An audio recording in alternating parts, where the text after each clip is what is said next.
আমার সকল প্রিয় দশম শ্রেণীর বন্ধুরা, বেঙ্গলি টিউশন ক্লাস 5 to 10 চ্যানেলটিতে তোমাদের সকলকে স্বাগত জানিয়ে শুরু করছি আজকের ক্লাস। তো বন্ধুরা, আজকের ক্লাসে আমরা আলোচনা করব তোমাদের দশম শ্রেণীর বাংলার যে সহায়ক পাঠ বইটি রয়েছে কোনি, তো সেই কোনি উপন্যাসের দ্বিতীয় অধ্যায়। এর আগের দুটি ভিডিওতে আমরা প্রথম অধ্যায় সম্পর্কে আলোচনা করে দিয়েছি।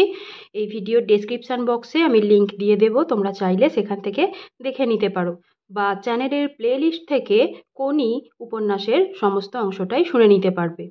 তো দেখো এখানে কি বলা হয়েছে। গঙ্গায় একটা আম ভেসে চলেছে ভাটার টানে। তো গঙ্গায় তো আম বারুণী উপলক্ষে সবাই গঙ্গা দেবীর উদ্দেশ্যে আম উৎসর্গ করছিল। সদ্য ওঠা যে কাঁচা আম, সেগুলো গঙ্গার জলে গঙ্গা দেবীর উদ্দেশ্যে উৎসর্গ করা হচ্ছিল। তো সেই রকমই একটা আম ভাটার টানে, অর্থাৎ ভাটার সময় তো জল অনেকটা নিচের দিকে নেমে যায়, তো সেই ভাটার টানে একটা আম ভেসে ভেসে চলে যাচ্ছিল। আর তিনজন সাঁতার দিচ্ছিল, প্রচণ্ড জোরে সাঁতার দিচ্ছিল সেই আমটাকে পাওয়ার জন্য। কোমর জলে দাঁড়িয়ে 2-3টি বছর 14-15 ছেলে জল থাবড়ে হইচই করে ওদের তাতিয়ে তুলছে। সমানে সমানে ওরা যাচ্ছে, মাথা তিনটে দুধারে নাড়াতে নাড়াতে, কোনোই না ভেঙে সোজা হাত বৈঠার মতো চালিয়ে ওরা আমটাকে তাড়া করছে। অর্থাৎ সেই যে গঙ্গার ঘাটে একদল ছেলে মেয়ে ছিল যারা আমগুলোকে কুড়িয়ে নিয়ে আবার পথে বসা বাজারে গিয়ে বিক্রি করে দিচ্ছিল, তো তাদেরই মতন একদল ছেলে মেয়ে। তো এখানে বছর 14-15 তিনটি ছেলে, কারণ তিনটি মাথা দেখা যাচ্ছিল, তারা দুধারে হাত নাড়াতে নাড়াতে কোনোই না ভেঙে নৌকা চালানোর সময় যেরকম বৈঠা টানা হয়, তো সেই রকম বৈঠার মতন হাতটাকে চালিয়ে নিয়ে তারা আমটাকে তাড়া করছে, অর্থাৎ কে আগে আমটা নিতে পারে সেই জন্য তারা দ্রুত সাঁতার কাটছে। হঠাৎ ওদের একজন একটু একটু করে এগিয়ে যেতে শুরু করলো অন্য দুজনকে পিছনে ফেলে। তখনই চিৎকার উঠল, কোনি কোনি। পিছিয়ে পড়া দুজনও গতি বাড়ালো। তো সামনে যে এগিয়ে গেল, দুজনকে পিছনে রেখে যে তিনজনের মধ্যে একটু সামনে এগিয়ে গেল, তার নাম কি? কোনি। তো সেই কারণেই পিছনে দাঁড়িয়ে থাকা যে ছেলেগুলো জল থাপড়ে তাদেরকে উৎসাহ দিচ্ছিল, তারা কোনি কোনি বলে চিৎকার করতে লাগলো। তো বাকি যে দুজন পিছিয়ে পড়েছিল সাঁতার কাটতে কাটতে, তারাও আবার গতি বাড়ালো। আমটা প্রায় প্রথম ছেলেটির মুঠোয় এসে গেছে, অর্থাৎ তিনজনের মধ্যে প্রথমে যে রয়েছে তার মুঠোর মধ্যে প্রায় এসেই গেছে। হঠাৎ সে থমকে গেল, হাত ছুঁড়ছে কিন্তু এগোলো না। তো সাঁতার কাটতে গেলে হাত পা ছুঁড়ে তো এগিয়ে যায়। তো কি দেখা গেল, প্রথমে যে ছেলেটা ছিল সে হাত ছুঁড়ছে কিন্তু এগোলো না। বার দুয়েক তার মাথাটা জলে ডুবলো, তারপর সে রাগে চিৎকার করে ঘুরে গিয়ে লাথি ছুঁড়ল। তো বার দুয়েক তার মাথাটা জলে ডুবলো, তারপর সে কি করলো, পিছনের দিকে ঘুরে গেল, রাগে চিৎকার করে পিছনের দিকে ঘুরে গিয়ে সে লাথি ছুঁড়লো। ততক্ষণে পিছন থেকে একজন ওকে অতিক্রম করে আমটা ধরে ফেলেছে। তো সে যেহেতু কোনো একটা কারণের জন্য এগিয়ে যেতে পারলো না, তখন তার পিছন থেকে একজন তাকে সাঁতরে পেরিয়ে গিয়ে সেই আমটা ধরে ফেলেছে। পা টেনে ধরেছিল, বিষ্ণুধর বলল। তো এই গঙ্গার ঘাটে স্নান করতে নেমে তো বিষ্ণুধর আর সেই লোকটি সাঁতার কাটা দেখছিল। তো বিষ্ণুধর সেই লোকটিকে কি বলল, না পা টেনে ধরেছিল। তো বিষ্ণুধরের এই কথাটা শুনে লোকটি কি করলো, মৃদু হাসলো, হেসে তার চোখে যে চশমাটা ছিল সেই চশমাটা খুলে ঝোলায় রাখলো। ঘাটের বাইরের দিকে সেখানে কয়েকজন উড়িয়া ব্রাহ্মণদের একজনের কাছে ঝোলাটা রেখে এসে লোকটি অতি সাবধানে সিঁড়ি দিয়ে নামতে লাগলো। চশমা ছাড়া মনে হচ্ছে লোকটি যেন অন্ধ। তো লোকটি কি করলো, ঘাটের বাইরের দিকে যে উড়িয়া ব্রাহ্মণরা পয়সার বিনিময়ে জামা কাপড় জমা রাখছিল এবং গায়ে মাখবার জন্য সর্ষের তেল বা নারকোল তেল দিচ্ছিল এবং কপালে চন্দনের ছাপ দিয়ে দিচ্ছিল, তাদেরই একজনের কাছে তার যে ঝোলাটা ছিল, অর্থাৎ কাঁধে যে ব্যাগটা ছিল, সেটা জমা রেখে এলো। এবং তারপর অতি সাবধানে, সে তো চশমা খুলে রেখেছে, তো সেই জন্য সে অতি সাবধানে সিঁড়ি দিয়ে নিচের দিকে নামতে লাগলো। চশমা ছাড়া সে এমনভাবে হাঁটছে মনে হচ্ছে যেন লোকটি অন্ধ। জলের কিনারে কাদার উপর তখন মারামারি হচ্ছে, একজনের সঙ্গে দুজনের। কাদা ছিটকোচ্ছে, লোকেরা বিরক্ত হয়ে গজগজ করতে করতে সরে গেল। 2-3টি ছেলে ওদের চারপাশে ঘুরে ঘুরে উৎসাহ দিয়ে যাচ্ছে, ঠিক হ্যাঁ চালা, আরও জোরে। পা থেকে মাথার চুল কাদায় লেপা কঞ্চির মতো সরু চেহারাটা তার লম্বা হাত দুটো এলোপাথারি ডাইনে বাঁয়ে ঘোরাচ্ছে। অন্য দুজন সেই বিপজ্জনক বৃত্তের বাইরে কুঁজো হয়ে তাক খুঁজছে। তো জলের কিনারে যখন তারা আবার ফিরে এসেছে, সেই যে তিনটি ছেলে যারা সাঁতার কাটছিল আমটার পিছনে, তো তারা যখন আবার জলের কিনারে ফিরে এসেছে তখন কি হলো না, একজনের সঙ্গে বাকি দুজনের মারামারি বেঁধে গেল। তো এত জোর মারামারি হচ্ছে যে পাশে কাদা ছিটকোচ্ছে, আর অন্যান্য যে লোকেরা গঙ্গার ঘাটে স্নান করতে নামছে তাদের গায়ে কাদা ছিটকে যাওয়ায় তারা গজগজ করতে করতে দূরে সরে যাচ্ছিল। আরও দুটি তিনটি ছেলে কি করছিল, যে তিনজনের মধ্যে মারামারি চলছে তাদেরকে ঘুরে ঘুরে আরও উৎসাহ দিয়ে যাচ্ছে। তো তাদেরকে উৎসাহ দিতে গিয়ে কি বলছে, যে ঠিক হ্যাঁ চালা আরও জোরে, অর্থাৎ ঠিক আছে আরও জোরে লড়াই কর। তাদেরই মধ্যে পা থেকে মাথার চুল পর্যন্ত পুরো শরীরটা কাদায় ল্যাপা, সরু কঞ্চির মতন চেহারা, তার হাত দুটো এলোপাথারি সে ডাইনে বাঁয়ে ঘুরিয়ে যাচ্ছে, প্রচণ্ড বেগে ঘোরাচ্ছে। আর এত জোরে হাত দুটো ঘোরাচ্ছে যে যার গায়ে লাগবে তার গায়েই প্রচণ্ড জোরে লাগবে। তো সেই জন্য অন্য দুজন, অর্থাৎ যে একজনের সঙ্গে বাকি দুজনের লড়াই হচ্ছিল, সেই অন্য দুজন তার হাতের নাগাল যতদূর পর্যন্ত সেই বিপজ্জনক বৃত্তের বাইরে কুঁজো হয়ে তাক খুঁজছে, অর্থাৎ কখন সে হাত দুটোকে একটু থামাবে আর তারা গিয়ে তাকে আক্রমণ করবে। ফাইট কোনি ফাইট, চালিয়ে যা বক্সিং। তো এইভাবে কে লড়াই করছিল নিজের হাত দুটোকে ডাইনে বাঁয়ে এলোপাথারি ঘুরিয়ে, না কোনি লড়াই করছিল। সেই কারণেই এখানে বলা হচ্ছে যে ফাইট কোনি ফাইট, চালিয়ে যা বক্সিং, অর্থাৎ কোনি বক্সিং করছে। দুজনের একজন পিছন থেকে ঝাঁপিয়ে পড়লো ওর উপর, পড়ে গেল দুজনেই। তো অন্য যে দুজনের সঙ্গে কোনি লড়াই করছিল তাদের মধ্যে একজন কি করলো, কোনির উপর পিছন থেকে ঝাঁপিয়ে পড়লো, আর ঝাঁপিয়ে পড়া মাত্রই তারা দুজনেই একসঙ্গে পড়ে গেল। এই এই ভাদু, চুল টানবি না কোনির, তাহলে কিন্তু আমরা চুপ করে থাকবো না।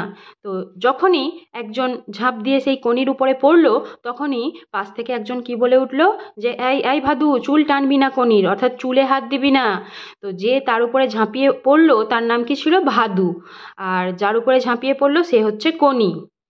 তো কোনির উপরে ভাদু ঝাঁপিয়ে পড়ায় বাকি কোনির যে বন্ধুরা ছিল তারা বলল, কোনির চুল টানবি না কিন্তু, তাহলে আমরা থেমে থাকবো না, চুপ করে থাকবো না, আমরাও গিয়ে মারামারিতে অংশ নেব। কোনির পিঠের উপরে বসা ভাদু চুল ছেড়ে দিয়ে দু হাতে কোনির মাথা ধরে কাদায় মুখটা ঘষে দেবার চেষ্টা করতে লাগলো। কোনি পা ছুঁড়ল, তো কোনি তো উল্টে পড়ে গেছে। আর ভাদু কি করেছে, কোনির পিঠের উপরে বসে তার চুল ছেড়ে দিয়ে এবার কোনির মাথাটাকে ধরে কাদায় তার মুখটাকে ঘষে দেবার চেষ্টা করতে লাগলো। আর কোনিও ছেড়ে দেবার পাত্রী নয়, সে কি করলো, পা ছুঁড়লো, প্রচণ্ড জোরে তার পা ছুঁড়লো, কোমরে চার দিয়ে ওঠবার চেষ্টা করলো। তারপর ঝটকা দিয়ে ভাদুর ডান হাতটা মুখের কাছে টেনে নিয়ে এসে কামড়ে ধরলো দুটো আঙুল। তো কোনি নিজেকে বাঁচানোর জন্য কি করলো, সে কোমরের ভর দিয়ে ওঠবার চেষ্টা করলো। তারপর হঠাৎ করেই ঝটকা দিয়ে ভাদুর ডান হাতটা নিজের মুখের কাছে টেনে নিয়ে এসে জোরে কামড়ে ধরলো। চিৎকার করে ভাদু লাফিয়ে উঠল, সঙ্গে সঙ্গে কোনি উঠে দাঁড়িয়ে ভাদুর উপর ঝাঁপিয়ে পড়ল। তো যেই কোনি ভাদুর আঙুল দুটোকে কামড়ে দিয়েছে, ভাদু তো প্রচণ্ড যন্ত্রণার চোটে চিৎকার করে লাফিয়ে উঠেছে। আর যেই লাফিয়ে উঠেছে কোনি অমনি সুযোগ পেয়ে গেল, সে নিজেও সোজা হয়ে দাঁড়িয়ে পড়ল। তো সঙ্গে সঙ্গে সে আবার ভাদুর উপরে ঝাঁপিয়ে পড়ল এবং কোনি কি বলতে লাগলো, খুবলে নেবো তোর চোখ, বার কর আম, আমাকে চোবানো, পুঁতে রাখবো তোকে এই গঙ্গা মাটিতে, হয় আম দিবি নয় চোখ নেব। তো কোনি তাকে কি বলে শাসাচ্ছে, যে খুবলে নেব তোর চোখ, অর্থাৎ ভাদুর চোখ দুটো কোনি কিন্তু খুলে নেবে, আম বার কর, আমাকে চোবানো। তো কোনির তো পিছন থেকে পা ধরে রেখেছিল ভাদু এবং আর একজন, তো সেই কারণে কোনি প্রচণ্ড রেগে গেছে তাদের উপর এবং কোনি বলছে, আমাকে জলে চুবিয়ে রেখে তোরা যে আমার প্রাপ্য আমটাকে কেড়ে নিয়েছিস, তো সেই আমটা বের কর, আর না হলে কোনি কি করবে না, পুঁতে রাখবে এই গঙ্গা মাটিতে। আর কোনি বলছে, হয় আম দিবি নয় তোর চোখ খুবলে নেব। তো দেখো এবারে চলে যাচ্ছি পরের পাতায়। দু হাতের 10টা আঙুল ঈগলের নখের মতো বেঁকিয়ে চিত হয়ে পড়া ভাদুর চোখের সামনে কোনি এগিয়ে আনতেই দুটি ছেলে ওকে ঠেলে সরিয়ে আনলো। ছেড়ে দে চণ্ডু, হাত ছাড় কান্তি, শোধ নিয়ে ছাড়বো, আমাকে চোবানো। তো যখনই কোনি তার দু হাতের 10টা আঙুলকে ঠিক ঈগলের নখের মতো করে বেঁকিয়ে সেই ভাদুর চোখের সামনে নিয়ে গেল, তখন বাকিরা ভেবেছে যে কোনি হয়তো সত্যি করেই এবার ভাদুর চোখগুলো খুলে নেবে। তো চণ্ডু আর কান্তি বলে দুজন ছেলে কি করলো, কোনিকে হাত ধরে পিছনের দিকে টেনে নিয়ে এলো। আর কোনি চণ্ডু আর কান্তির উদ্দেশ্যে কি বলতে লাগলো, যে হাত ছাড় কান্তি, হাত ছাড় চণ্ডু, শোধ নিয়ে তবে ছাড়বো, আমাকে গঙ্গার জলে চুবিয়ে রাখা, কনির ঠোঁটের কোণে ফেনা, সামনের দাঁত হিংস্রভাবে বেরিয়ে রয়েছে, হিলহিলে লম্বা দেহটা সামনে পিছনে দুলছে কেউটের ফণার মতো। তো তখন কনির এক অন্য রূপ। কনির ঠোঁটের কোণে ফেনা জমে গেছে, আর তার সামনে যে দাঁত সেগুলো হিংস্রভাবে বেরিয়ে আছে, আর হিলহিলে লম্বা তার যে দেহটা সামনে পিছনে কেউটের ফণার মতো দুলছে, অর্থাৎ কেউটে সাপ ফণা তুলে মাথাটা দোলালে যেরকম দেখতে লাগে, কনিকেও এখন ঠিক সেই রকম দেখতে লাগছে। এই ভাদু, ও আম কনির বার করে দে, নয়তো সত্যিই চোখ তুলে নেবে কিন্তু।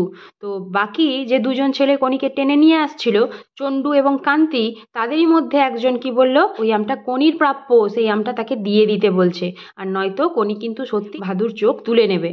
ভাদু ডান হাতটা চোখের সামনে ধরে দেখছিল, শিউরে উঠে বলল, রক্ত বেরোচ্ছে, দাঁত বসিয়ে গর্ত করে দিয়েছে। কনির হাত ছেড়ে দিয়ে কান্তি এগিয়ে এসে ভাদুর প্যান্টের পকেটে হাত ঢোকালো, কয়েকটা কাঁচা আম বার করে বড়টি বেছে নিয়ে কনির দিকে ছুঁড়ে দিল। তো এই রকম যখন ভাদু তার চোখের সামনে তার হাতের আঙুলটা নিয়ে গিয়ে দেখছে যে তার আঙুল থেকে রক্ত পড়ছে, আর কনি তার আঙুলে দাঁত বসিয়ে দিয়েছে, তখন সেই মুহূর্তে কনিকে যে ধরে রেখেছিল সে কনির হাত ছেড়ে দিয়ে ভাদুর প্যান্টের পকেটে হাত ঢুকিয়ে সেখান থেকে কতগুলো কাঁচা আম বের করে নিল, এবং সেই কাঁচা আমগুলোর মধ্যে যে আমটা সবচেয়ে বড় ছিল সেটা কনির দিকে ছুঁড়ে দিল। লুফে নিয়েই কনি কামড় বসালো এবং সঙ্গে সঙ্গে বিকৃত মুখে বলল, কি টক রে বাবা, মা গঙ্গাকে এমন আমও খেতে দেয়? তো যখনই কনি সেই আমটা পেয়ে গেল, সে সঙ্গে সঙ্গে এক কামড় বসালো এবং সেই আমটা খেয়েই মুখ বিকৃত করে, অর্থাৎ মুখের একটা অসন্তুষ্টিবাচক ভঙ্গিমা করে কি বলল, যে কি টক রে বাবা। আমটা ভীষণ টক ছিল, তাই কনি এরকম বলল। যেহেতু গঙ্গা দেবীর উদ্দেশ্যে এই আমগুলো উৎসর্গ করা হচ্ছিল, তাই কনি বলছে যে মা গঙ্গাকে এমন আমও কেউ খেতে দেয়? আমটা জলে ছুঁড়ে দিয়ে সে মুখ থেকে ছিবড়ে ফেলতে ফেলতে ভাদুর কাছে এলো। তো যেই আমটার জন্য এতক্ষণ তারা লড়াই করছিল, সেই আমটা এতই টক যে কনি এক কামড় দিয়েই সেটাকে জলেতে ছুঁড়ে ফেলে দিল। তারপরে কি হলো, আমটা ছুঁড়ে ফেলে দিয়ে মুখ থেকে আমের ছিবড়ে ফেলতে ফেলতে কনি ভাদুর কাছে এলো, অর্থাৎ যাকে সে এতক্ষণ মারছিল তার কাছে এলো। দেখি তো কেমন গর্ত হয়েছে। তো ভাদু তো একটু আগেই বলেছে যে তার আঙুলটা গর্ত হয়ে গেছে পুরো। তো কনি দেখতে চাইলো যে দেখি তো কেমন গর্ত হয়েছে। খপ করে ভাদুর হাতটা ধরে সে ভ্রু কুঁচকে আঙুলটা তুলে দেখলো, অর্থাৎ ভাদুর হাতে সে কোথায় কামড় দিয়েছে বা কামড়ে কতটা গর্ত হয়ে গেছে সেটা সে দেখতে লাগলো। ভাগ, কিচ্ছু হয়নি, নাম নাম জলে নাম, যেমন কাজ করেছিস তেমন ফল পেয়েছিস, আমাকে রাগালে কি হয় এবার বুঝলি তো? তো কনি ভাদুর আঙুলটা দেখবার পর কি বলল, যে ভাগ, কিচ্ছু হয়নি, অর্থাৎ ভাদু যে বলছে তার আঙুল থেকে রক্ত বেরোচ্ছে, কনি তাকে বলছে যে এসব কিছুই হয়নি, নাম নাম, আবার জলে নামতে হবে বলে সে সকলকে উৎসাহ দিল। কেন না, তারা তো সেই আমগুলো কুড়িয়ে নিয়ে আবার পথের ধারে বসা বাজারে অল্প দামে বিক্রি করবে, তাই তারা আবার জলে নামলো এবং কি বলছে, যে যেমন কাজ করেছিস তেমন ফল পেয়েছিস, অর্থাৎ তার পাটা তো আটকে ধরে রেখেছিল ভাদু, সেই কারণেই এই মারামারি। তো কনি তাকে বলে দিল যে আমাকে রাগালে কি ফল হয় এবার বুঝলি তো? কয়েকটি ডুব দিয়ে লোকটি কোমর জলে দাঁড়িয়ে গামছা ঘষছিল পিঠে। কানে এলো পাশের এক বৃদ্ধের আপন মনে গজগজানি, জ্বালিয়ে মারে হতভাগারা, গঙ্গার ঘাটটাকে নোংরা করে রেখেছে হাঘরে হাবাতের দল, মা গঙ্গাকে উৎসর্গ করা আমি রাস্তায় বসে বেচবে, জুটেছে আবার এক মেয়ে মদ্দানি, বাপ মাও কিছু বলে না। লোকটি আবার ডুব দিতে যাচ্ছিল, থেমে গিয়ে বৃদ্ধের দিকে তাকালো। মেয়ে মদ্দানিটা কে? কে আবার? দেখতে পাননি? চোখ তো একজোড়া রয়েছে। তো এই যে লোকটি গঙ্গার ঘাটে যে ডুব দিতে এসেছিল, যে এতক্ষণ বিষ্ণুধরের সঙ্গে কথা বলছিল, সে যখন গঙ্গায় কয়েকটি ডুব দিয়ে পিঠে গামছা ঘষছিল দাঁড়িয়ে দাঁড়িয়ে, তখনই পাশের একজন বৃদ্ধ আপন মনে, অর্থাৎ নিজের মনেই গজগজ করে কি বলতে লাগলো, যে জুটেছে একদল হাঘরে হাভাতের দল। এই যে ছেলেগুলো যারা আমগুলো কুড়িয়ে নিচ্ছে, তাদেরকে উদ্দেশ্য করে এই বৃদ্ধ লোকটি বলছে যে এরা হাঘরে হাভাতের দল, অর্থাৎ এদের ঘর নেই, এদের ভাত জোটে না, এই রকম। আর মা গঙ্গাকে উৎসর্গ করা আমি এরা পর মুহূর্তে রাস্তায় বসে বেচবে। তাদের মধ্যে আবার একজন মেয়ে মদ্দানিও রয়েছে। এই কথাটা শোনা মাত্রই সেই লোকটা ডুব দিতে গিয়ে থমকে গেল এবং সেই বৃদ্ধের মুখের দিকে তাকালো। তখন সেই লোকটা এই বৃদ্ধকে কি জিজ্ঞাসা করলো, যে মেয়ে মদ্দানিটা কে? তো বৃদ্ধ এতই রেগে গেছে যে সোজাসুজিভাবে উত্তর না দিয়ে সেই বৃদ্ধ কি বলছে, যে একজোড়া চোখ তো রয়েছে, তা আপনি নিজে দেখতে পাচ্ছেন না? লোকটি মুখ ফিরিয়ে অন্যদিকে তাকালো। তো লোকটি বুঝতেই পারলো যে এই বৃদ্ধ তাকে সোজাভাবে কোনো কথার উত্তর দেবে না, তাই সে মুখটা ফিরিয়ে নিল এবং অন্যদিকে তাকালো। চশমা ছাড়া সে ভালো দেখতে পায় না, তাই চশমা ছাড়া ঝাপসাভাবে দেখলো ভাদুর হাত ধরে কোনি টানাটানি করছে। কাদামাখা কোনির মধ্যে একবার একটি মেয়ে ফুটে ফুটে উঠছে যেন। ঘাড় পর্যন্ত ছাঁটা কাদামাখা চুল মাথায় বসে, প্যান্টে গোঁজা গেঞ্জি শরীরের সঙ্গে লেপ্টে দ্বিতীয় পরত চামড়া হয়ে আছে। দীর্ঘ সরু দেহ, সরু পা, সরু হাত। লোকটি ঠাউর করতে পারছে না কোনি ছেলে কি মেয়ে। তো সেই বৃদ্ধের এইরকম কথাবার্তা শুনে লোকটি আবার যখন কোনির দিকে তাকালো, তখন কি দেখতে পেল না, কোনি ভাদুর হাত ধরে জলে নামার জন্য টানাটানি করছে। আর কোনিকে কিরকম দেখাচ্ছে না, তাকে যেন একবার মনে হচ্ছে সে যেন একটি মেয়ে। ঘাড় পর্যন্ত ছোট করে ছাঁটা চুলগুলো কাদা মেখে মাথায় বসে গেছে, আর প্যান্টে গোজা গেঞ্জিটা শরীরের সঙ্গে এমনভাবে লেপ্টে আছে যেন তার চামড়ার মতনই দ্বিতীয় পরত চামড়া হয়ে গেছে। আর তার দেহটা কেমন সরু, হাত পাগুলোও খুব সরু সরু। লোকটা ঠাউর করতে পারছে না, অর্থাৎ বুঝতে পারছে না যে কোনি ছেলে নাকি মেয়ে। দুটো ঢেউ পরপর লোকটিকে ধাক্কা দিল। বিষ্ণুধর জলে নেমেছে। আচ্ছা, শরীরটাকে চাকর বানানো সেটা কি ব্যাপার? তো লোকটি এতক্ষণ কোনির দিকে তাকিয়ে দেখছিল। ঠিক এই রকম সময়ে দুটো জলের বড় বড় ঢেউ তার গায়ে ধাক্কা মারলো। তো কেন ধাক্কা মারলো না, বিষ্ণুধর তার বিশাল দেহ নিয়ে জলে নেমেছে, আর সেই কারণেই জলের মধ্যে ঢেউয়ের সৃষ্টি হয়েছে। তো বিষ্ণুধর এবার এই লোকটাকে কি জিজ্ঞাসা করছে যে আচ্ছা, শরীরটাকে চাকর বানানো সেটা কি ব্যাপার? সোজা ব্যাপার, লোহা চিবিয়ে খেয়ে হুকুম করবেন হজম করো, পাকস্থলী হজম করবে। বলবেন 5 মাইল হাঁটিয়ে নিয়ে চলো, পা জোড়া অমনি পৌঁছিয়ে দেবে। শখ হলো গাছের ডাল ধরে ঝুলবেন, হাত দুটো আপনাকে ঝুলিয়ে রেখে দেবে, এইসব আর কি। তো শরীরটাকে চাকর বানানোর ব্যাপারটা কি? তো শরীরটাকে চাকর বানানোর ব্যাপার আসলে মনের জোর। মন শরীরকে যা হুকুম করবে শরীর তাই করতে বাধ্য হবে। তো এটাই আসলে সেই লোকটা বিষ্ণুধরকে বোঝাতে চাইলো।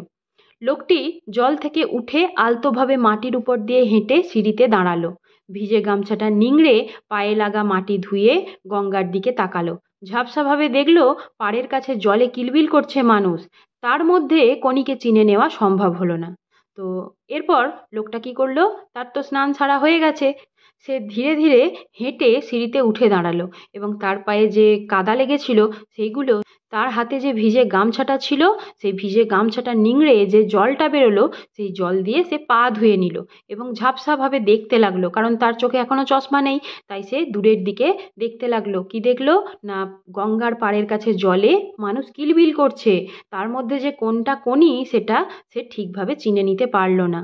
লুঙ্গি ও পাঞ্জাবি পরে ঝোলা কাঁধে চশমা মুছতে মুছতে লোকটি একবার সিঁড়ির মাথায় এসে দাঁড়ালো। চশমা চোখে দিয়ে পাড়ের ডাইনে বাঁয়ে তাকালো। হঠাৎ নজরে এলো গঙ্গার বুকে 4টি কালো ফুটকি। তারা সিকি গঙ্গা পার হয়ে এগিয়ে যাচ্ছে। লোকটি আপন মনে একবার বলল, কোনি, কোনি।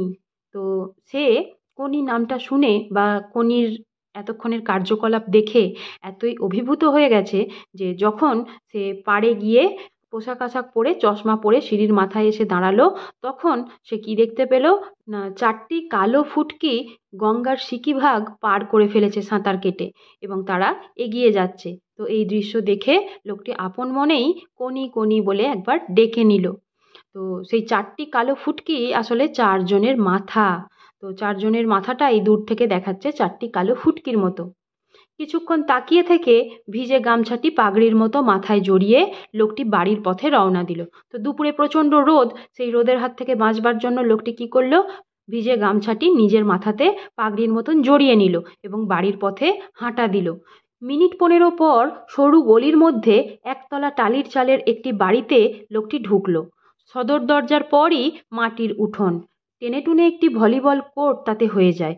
লঙ্কা, পেঁপে, জবা থেকে চাল কুমড়ো পর্যন্ত উঠোনটা নানা গাছে দখল হয়ে আছে। একদিকে টিনের চালের রান্নাঘর ও কলঘর, আর একদিকে দালান ও তার পিছনে 2টি ঘর। একতলা বাড়িটি চারিদিকে উঁচু বাড়িগুলোর মধ্যে খুব শান্তভাবে যেন উবু হয়ে বসে। তো তো লোকটার বাড়িটার বর্ণনা এখানে দেওয়া হয়েছে। সেই গঙ্গার ঘাট থেকে সরু গলির মধ্য দিয়ে হেঁটে তার সেই একতলা টালির চালের বাড়িতে পৌঁছোতে কতক্ষণ সময় লাগলো? 15 মিনিট সময় লাগলো। আর সেই একতলা টালির চালের বাড়িটায় ঢুকেই সদর দরজার পরেই কি রয়েছে? মাটির উঠোন রয়েছে। মাটির উঠোনটা এতটাই বড় যে তাতে টেনে টুনে একটা ভলিবল কোর্ট তৈরি করা যেতে পারে। তো সেই উঠোনে কি কি গাছ রয়েছে? লঙ্কা, পেঁপে, জবা থেকে চাল কুমড়ো গাছ পর্যন্ত নানান রকম গাছ রয়েছে। আর সেই উঠোনটার একদিকে রয়েছে টিনের চালের রান্নাঘর আর কলঘর অর্থাৎ বাথরুম, আর অন্যদিকে কি রয়েছে? দালান ও তার পিছনে দুটি ঘর। তো এই লোকটার বাড়িটা তো একতলা, সেই একতলা বাড়িটার চারদিকে যে উঁচু বাড়িগুলো রয়েছে তার মধ্যিখানে যেন এই বাড়িটা উবু হয়ে অর্থাৎ হাঁটু মুড়ে বসে আছে। উত্তর দিকের বাড়ির মালিক হলধর বর্ধন। এই যে একতলা টালির চালের বাড়িটা, তার উত্তর দিকে যে বড় বাড়িটা রয়েছে সেই বাড়ির মালিককে হলধর বর্ধন এই একতলা বাড়িটি কেনবার জন্য বার দুয়েক প্রস্তাব করেছে, কিন্তু লোকটির সংসারে তার স্ত্রী এবং দুটি বিড়াল ছাড়া আর কেউ নেই। বিনীতভাবেই তা প্রত্যাখ্যান করে। তো উত্তর দিকে যে বাড়িটা ছিল সেই বাড়ির মালিক কে ছিল? হলধর বর্ধন। হলধর বর্ধন প্রায় বার দুয়েক মতো এই বাড়ির যে মালিক সেই লোকটিকে প্রস্তাব দিয়েছে এই বাড়িটা কিনে নেওয়ার জন্য, কিন্তু লোকটি বিনীতভাবেই সেই প্রস্তাবটা প্রত্যাখ্যান করেছে অর্থাৎ মেনে নেয়নি। আর এই লোকটার বাড়িতে কে কে রয়েছে? তার স্ত্রী রয়েছে এবং দুটো পোষা বেড়াল রয়েছে, তাছাড়া আর কেউ নেই। বাড়ির কলে জল আসে সামান্য। লোকটির স্ত্রীর নাম লীলাবতী। তো এই লোকটার বাড়িতে যে কল রয়েছে সেই কলে কিন্তু জল আসে খুব কম। আর লোকটার স্ত্রীর নাম কি এখানে বলা হচ্ছে? লোকটির স্ত্রীর নাম লীলাবতী। জল খরচ করাটা লীলাবতীর শখ, বেড়াল পোষার মতোই। তো লীলাবতী কি কি করতে ভালোবাসে? জল খরচ করতে যেমন ভালোবাসে তেমন বেড়াল পুষতেও সে ভালোবাসে। জল খরচ করাটাও সেই বেড়াল পোষার মতোই তার কাছে একটা শখ। ফলে লোকটিকে স্নান করার জন্য প্রায়ই রাস্তার টিউবওয়েলটির সাহায্য নিতে হয়। তো যেহেতু তার স্ত্রী বেশি পরিমাণে জল খরচ করে ফেলে, তাই লোকটাকে প্রায়ই স্নান করবার জন্য রাস্তায় যে টিউবওয়েলটা রয়েছে সেই টিউবওয়েলের সাহায্য নিতে হয়। আজ সকাল থেকে টিউবওয়েলের মুখ দিয়ে জল বেরোচ্ছে না, যেহেতু গ্রীষ্মকাল। অনেক সময় গ্রীষ্মকালে টিউবওয়েল থেকে জল ওঠে না। তো এই লোকটির বাড়ির সামনে যে টিউবওয়েলটা রয়েছে সেখানেও জল উঠছে না। তাই বহুকাল পর সে গঙ্গা স্নানে গিয়েছিল। তো গঙ্গা তার বাড়ি থেকে খুব একটা দূরে নয়, 15 মিনিটের হাঁটা পথ। তাই এই লোকটা গঙ্গা স্নানে গিয়েছিল। লোকটি বাড়ির মধ্যে ঢুকে উঠোনে টাঙানো তারে ভিজে প্যান্টটা মেলছে, তখন ঘর থেকে বেরিয়ে এলো ঢলঢলে প্যান্ট পরা বেঁটে হৃষ্টপুষ্ট একজন।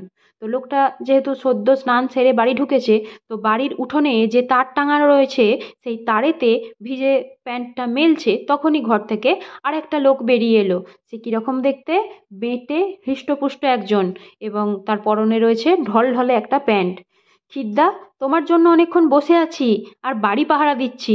দোকান থেকে কে বৌদিকে ডাকতে এসেছিল, আসছি বলে সেই যে গেছে।" তো বাড়িতে যে এসেছে সে কিন্তু এই লোকটির পূর্ব পরিচিত, তাই এই লোকটিকে সে কি বলে সম্বোধন করছে? খিদ্দা বলে সম্বোধন করছে। অর্থাৎ এতক্ষণ আমরা যেই ব্যক্তির সম্পর্কে জানলাম সে আসলে খিদ্দা। এই লোকটি বলছে যে, "খিদ্দা, তোমার জন্য অনেকক্ষণ ধরে বসে আছি আর বাড়ি পাহারা দিচ্ছি।" আর দোকান থেকে এই লোকটার স্ত্রী অর্থাৎ খিদ্দার স্ত্রী লীলাবতীকে কেউ একজন ডাকতে এসেছিল, তাই সে আসছি বলে দোকানে চলে গেছে এবং এখনো বাড়ি ফেরেনি। "ভেলো, চটপট একটু চা বানা দেখি।" তো খিদ্দা তার বাড়িতে যে এসেছিল ভেলো, সেই ভেলোকে কি বলছে? যে চটপট একটু চা বানাতো দেখি। বৌদি যদি এসে পড়ে? তো ভেলো আবার ভয় পাচ্ছে কাকে? না বৌদিকে, অর্থাৎ খিদ্দার স্ত্রী লীলাবতীকে। তাই ভেলো বলছে যে বৌদি যদি এসে পড়ে? খিদ্দা অর্থাৎ ক্ষিতিশ সিংহ কয়েক সেকেন্ড ভেবে বলল, "তাহলে থাক, বরং তুই কি জন্য এসেছিস বল।" তো খিদ্দার পুরো নাম কি? ক্ষিতিশ সিংহ। এটাকে তোমরা একটু মনে রাখবে। অর্থাৎ এই লোকটার আসল নাম হলো ক্ষিতিশ সিংহ। এখানে ভেলো তাকে খিদ্দা বলে সম্বোধন করছে। তো ক্ষিতিশ সিংহ কয়েক সেকেন্ড মাত্র ভেবে নিল এই কথাটা শোনার পর, এবং বলল যে, "তাহলে বরং থাক, তুই কি জন্য এসেছিস সেটাই বল।" তো আজকে আমরা এত দূর পর্যন্তই আলোচনা করছি। পরের ভিডিওতে আমরা দ্বিতীয় অধ্যায়ের বাকি যে অংশটুকু রয়েছে সেই অংশটা আলোচনা করে দেওয়ার চেষ্টা করব। তো আশা করছি তোমরা বুঝতে পারছো এবং তোমাদের ভালো লাগছে। তো তোমরা যদি এই উপন্যাসটি মন দিয়ে শুনে থাকো বা মন দিয়ে পড়ে থাকো, তাহলে এই চরিত্রগুলো এবং ঘটনাগুলো তোমাদের চোখের সামনে কিন্তু পুরো ছবির মতো ভেসে উঠবে। আর তাহলে তোমরা সুন্দরভাবে গুছিয়ে উত্তরও লিখতে পারবে। এবং গোটা উপন্যাসটি যদি ভালোভাবে একবার বুঝে নিতে পারো, তাহলে কিন্তু কোনো প্রশ্নের উত্তরই তোমাদের অজানা থাকবে না। তো যারা যারা এখনও চ্যানেলটি সাবস্ক্রাইব করনি, তারা অবশ্যই চ্যানেলটিকে সাবস্ক্রাইব করে দিও এবং ভিডিওটিতে একটি লাইক করে দিও, কমেন্ট করে জানিও তোমরা কে কোথা থেকে এই আলোচনা শুনছো এবং তোমাদের কেমন লাগছে। তো তোমরা সকলে ভালো থেকো, সুস্থ থেকো। আজকের আলোচনা এই পর্যন্তই।